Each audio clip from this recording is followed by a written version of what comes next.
Hello and welcome to Digital Classes on YouTube channel of our college website. I am Mrs. Paul and this lecture of mine is for the students of class 12. We are doing a lesson of prose, The Secret, and in my previous video children I was talking about faith in God. But in this particular paragraph today which I am going to explain you, the author is talking about fate. How can you make your fate? What are the conditions by which you can be successful in your life, because everything is again interrelated. The author says you are the unconditional maker of your fate, be that fate what it may. Every moment you are sending forth from you the influences which will make or mar your life. This is very important. It's not only important because it's a lesson of your syllabus, it is important for you to understand that this becomes the basic essential for you in life, children. See what is he saying? You are the unconditional maker of your fate. I don't think your destiny is in your forehead, your destiny is in your hands, in your palms, or you go to a palm reader and you get your hands read out what is written in your destiny. I don't think so, because people who do not have hands, people who are physically challenged, even they have their destiny. So the author is saying, and I completely agree with the author here, that you are the maker of your destiny. See what he's saying? You are the unconditional maker of your fate, be that fate what it may. Whatever it is, but you are the one who is making it. Every moment you are sending forth from you the influences which would either make your life or it would mar your life. Let your heart grow large and loving. So in order to avoid disasters, in order to avoid all kind of negative failures, he's saying let your heart grow large and loving and unselfish. And great and lasting will be your influence and success, even though you make little money. Now, money is what everybody needs. We all need money. But here he is saying that if you do something for the benefit of others, if you love others, if your heart is big enough to understand and have feelings for other people, if you are unselfish, then your influence in life would be everlasting. Nobody can just come and demolish or take away anything from you. Let us see. The writer says that we are the maker of our own fate, which depends upon our thoughts. We should cultivate good thoughts which will bring untold happiness in our life. Bad thoughts are the source of discomfort and disrupted sleep, so we should avoid them. In these lines, the writer says that you are the independent maker of your own fate, no matter it is good or bad.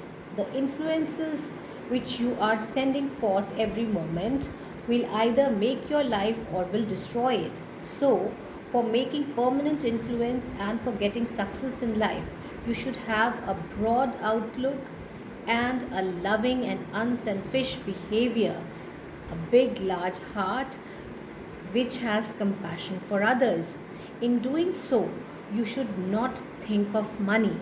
You may get little money, but your influence and success will surely be great and permanent.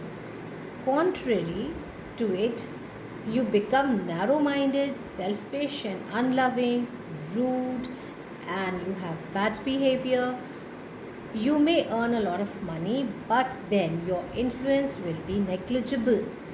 Thus, for getting a good personality and everlasting influence, you should not be money-minded.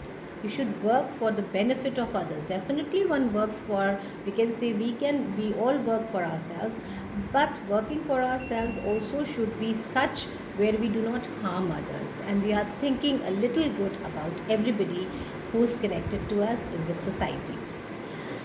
The next paragraph says, whatever your task may be, concentrate your whole mind upon it. Children, this is something very important, and I keep telling all my students, I keep teaching you all that whatever, it becomes a very important rule in life.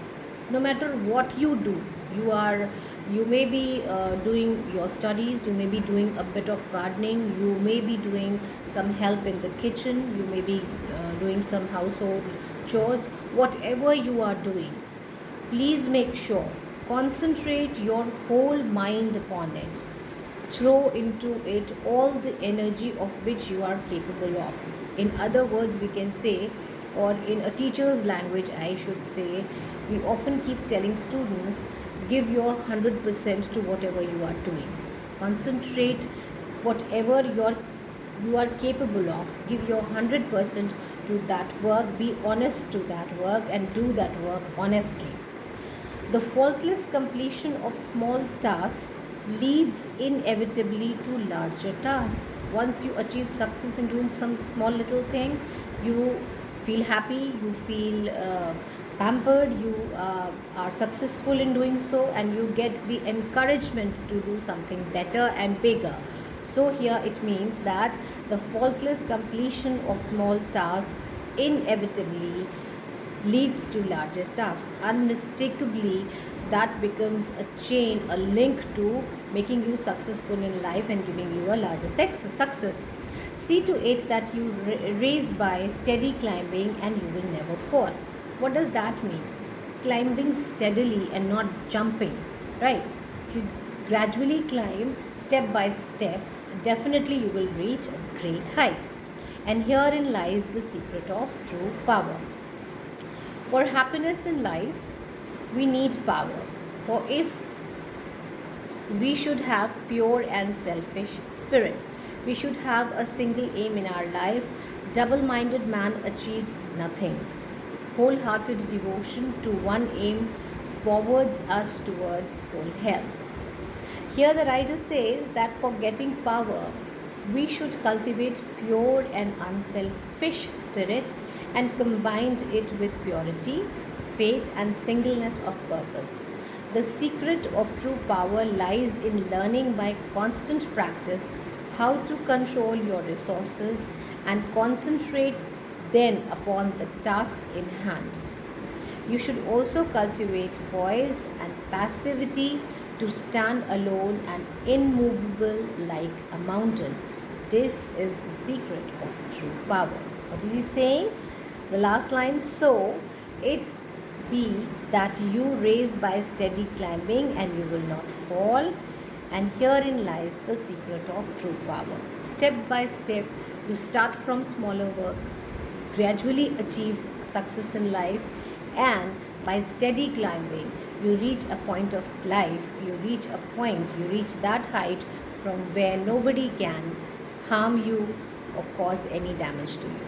I think this is something very important for all of us to learn, and I hope this explanation is enough for you to write your notes. You will write your notes, children, and you will post your answers to me on the WhatsApp group. I will very soon meet with you with the concluding part of this lesson. Up till then, take care and goodbye, children.